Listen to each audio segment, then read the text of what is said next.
बहू का अन्याय। ये कहानी एक छोटे से गांव की है जहां एक साधारण परिवार रहता था। परिवार में माता पिता रामू और सीता और उनका इकलौता बेटा मोहन था।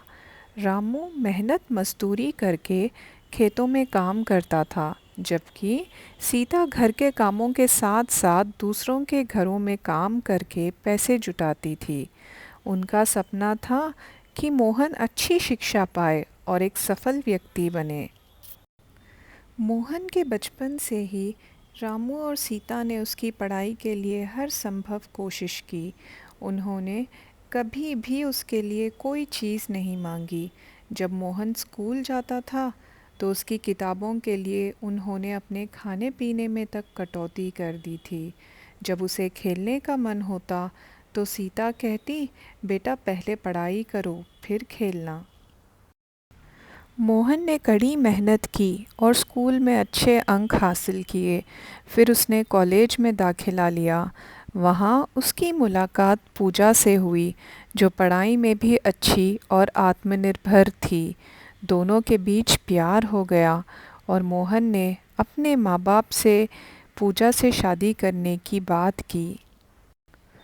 रामू और सीता ने खुशी खुशी शादी की तैयारी की। भले ही उनके पास पैसे कम थे, उन्होंने हर चीज़ का ध्यान रखा। शादी के दिन जब मोहन ने अपनी दुल्हन पूजा को देखा तो उसकी आंखों में खुशी की चमक थी, लेकिन वे नहीं जानते थे कि यह खुशी कितनी जल्दी दुख में बदलने वाली है। शादी के बाद पूजा ने घर में कदम रखा। शुरू शुरू में सब ठीक था, लेकिन धीरे धीरे उसकी असलियत सामने आने लगी। वह हमेशा सास ससुर को नीचा दिखाने की कोशिश करती थी। जब भी रामू या सीता उससे कुछ पूछते, वह बुरी तरह से नाराज़ हो जाती। पूजा ने घर के कामों में भी दिलचस्पी नहीं दिखाई थी।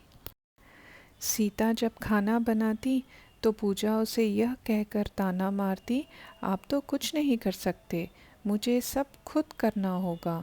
इससे सीता का दिल टूट जाता था। उसे वह समझ नहीं आ रहा था कि उसे अपनी संतान को इतना प्यार दिया, फिर भी उसकी बहू इतनी बेइज्जती कैसे कर रही है। एक दिन सीता बीमार पड़ गई। रामू ने पूजा से कहा, बेटा माँ को डॉक्टर के पास ले चलो। लेकिन पूजा ने सख्त लहजे में कहा, मुझे उनकी देखभाल करने का समय नहीं है। यह सुनकर रामू का दिल टूट गया। सीता ने चुपचाप कहा, कोई बात नहीं बेटा, तुम अपनी पत्नी की बात मानो।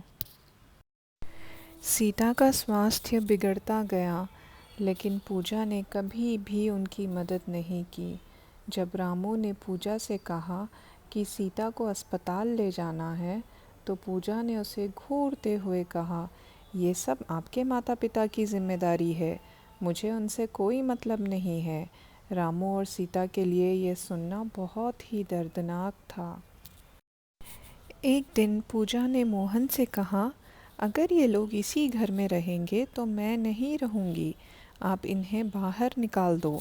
मोहन ने कुछ नहीं कहा, लेकिन उसकी चुप्पी ने सब कुछ कह दिया। मोहन की आंखों में डर था, लेकिन वह अपनी पत्नी से प्यार करता था। इसीलिए उसने अपने माता पिता से कहा, आप लोग कहीं और जाकर रहिए। रामू और सीता को यह सुनकर बहुत दुख हुआ। उन्होंने अपने बेटे पर विश्वास किया था, लेकिन अब वह उन्हें छोड़ रहा है। वे चुपचाप अपने पुराने घर से बाहर निकल गए, आंसुओं के साथ। रामू और सीता ने गांव के एक छोटे से कमरे में रहने का इंतज़ाम कर लिया। वे अब अकेले थे, लेकिन उन्होंने एक दूसरे का सहारा बना लिया। सीता अक्सर कहती, हमने उसे इतना प्यार दिया, फिर भी उसने हमें अकेला छोड़ दिया। रामू की आंखें भी भर आती थी, लेकिन वह हमेशा कहते, बेटा है, उसे खुश रहना चाहिए। लेकिन मोहन और पूजा की ज़िंदगी में असली परेशानियां तब शुरू हुई जब पूजा ने मोहन पर दबाव डालना शुरू किया। उसने कहा, आपकी माँ ने मुझे कुछ नहीं दिया, मैं यहाँ क्यों रहूँ। मोहन ने चुप रहकर सब सहन किया। कुछ समय बाद जब रामू और सीता को पता चला कि मोहन और पूजा के बीच झगड़े अभी भी हो रहे हैं, तो उनके दिल में फिर से बेटे के लिए प्यार जाग उठा। उन्होंने सोचा, काश मोहन हमारे पास आता। लेकिन मोहन अब पूरी तरह पूजा के प्रभाव में था। उसने अपने माता पिता के संपर्क तो किया, लेकिन कभी भी सच्चे दिल से उन्हें याद तक नहीं किया। यह कहानी हमें यह सिखाती है कि परिवार का प्यार और बलिदान कभी व्यर्थ नहीं होता, लेकिन जब स्वार्थ और अहंकार आ जाता है तो सब कुछ बिखर के रह जाता है। मोहन ने अपने माता पिता के सपनों को तोड़ा, लेकिन रामू और सीता ने हमेशा अपने बेटे को माफ़ किया, क्योंकि उनका दिल हमेशा प्यार से भरा रहा।